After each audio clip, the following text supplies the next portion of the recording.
Efforts to combat climate change took a hit after it turned out that the UN body charged with producing reliable information had made a series of errors. Now a new report is calling for a thorough reform of the Intergovernmental Panel on climate change, saying that it should only make predictions when it has solid evidence. The IPCC was found to have exaggerated the rate at which the Himalayan glaciers are melting.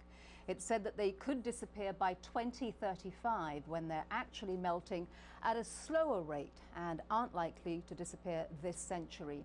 It also said that the Netherlands was at risk because more than half of its land was below sea level. That turned out to be wrong. It's actually a quarter. And the panel scientists made errors explaining where and how they sourced some of their information. Kristin Salumi has more from the United Nations in New York. The same day, Mongolian cabinet ministers met in the Gobi Desert to call attention to climate change, the United Nations was focused on the Intergovernmental Panel charged with studying that problem rather than the problem itself. Errors in the IPCC's 2007 report, including the prediction that Himalayan glaciers would melt by 2035, prompted the call for an investigation conducted by the Inter-Academy Council, which found cause for concern. And trust is something you have to earn every year. You never build up trust. You just have trust. You have to re-earn it all the time. And there's no question that IPCC's the trust in what they have to say was somewhat dented by all these controversies. We think that what we have recommended will help. Thank you very much. The study did not assess the scientific conclusions reached by the IPCC, which in 2007 received the Nobel Peace Prize alongside former U.S. Vice President Al Gore. Rather, it focused on management and procedures. Recommendations include adding full-time staff, including an executive director, to deal with increasingly complex reviews and growing public scrutiny. This would help ensure better enforcement of existing procedures for reviewing IPCC reports to better prevent mistakes. The panel also called for a policy to govern the use of non-scientific material, like student dissertations and magazine reports, and greater transparency to prevent conflicts of interest, real or perceived. Finally, it recommended that the chairman and other officials only serve for one term. The advisory panel stopped short of asking the existing chair, Rahindra Pachauri, to step down, as some have called for. Pachauri says he wants to finish his second term. I feel the task that I've begun is something that I can't walk away from. Several independent investigations have upheld the overall findings of the IPCC's 2007 report, namely that climate change is man-made. But the errors and scandals have caused the public to question the science and fueled political debate. The UN hopes this report will redirect the international community's focus from how the IPCC conducts its business to the primary and still unresolved issue of how to deal with climate change. Kristin Salumi, Al Jazeera, the United Nations.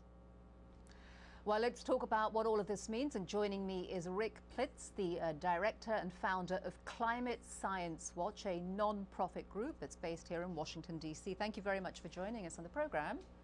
So how costly are these mistakes, do you think, for the environmental movement? And does it undermine the science, most critically, on climate change and global warming? I think all the reviews of the IPCC, the International Climate Science Assessment, have validated the basic findings about global climatic disruption being caused by human activities. There was one notable error in the 2007 report, mischaracterizing the rate of melting of the Himalayan glaciers. It was two sentences in a 3,000-page report, but it was significant because this is a high-stakes activity that these scientific assessments are involved in. It has major implications for society. Right, but nevertheless, what business does the ICPP have in making predictions if it doesn't have solid evidence, or is that not an issue here? Well, the first volume of the report on the physical climate system has not been questioned by any of these supposed errors that have been pointed out, and that's where the observed global warming, the projected climate disruption in the future, the projected sea level rise, and so forth are dealt with.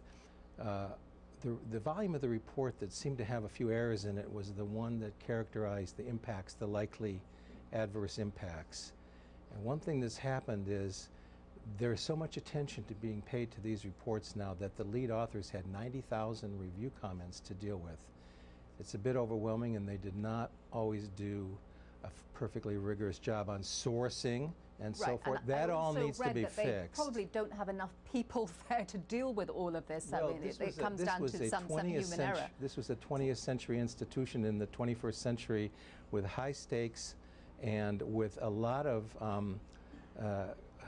those who don't want to take action on global warming have a strong interest in trying to discredit the IPCC and to undermine the integrity of the climate science community so that they can say you don't have to pay attention. Well, let's talk about that a little bit. I mean, this is just the sort of thing that the global warming denial machine relishes. I mean, how much damage do you think that climate skeptics are going to do to the science? Because really a lot of this does come down to hinging on the science, doesn't it?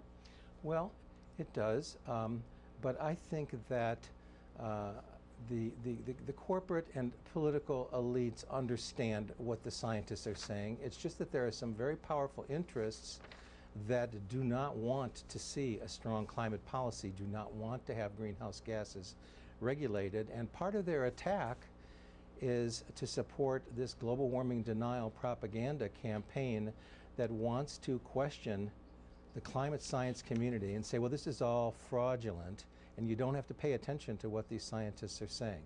And so they'll spin up any point that they can get their hands on to try to undermine the IPCC and the climate science assessments. Rick Piltz, thank you very much for coming in and giving us, sharing your insights with us. Thank you.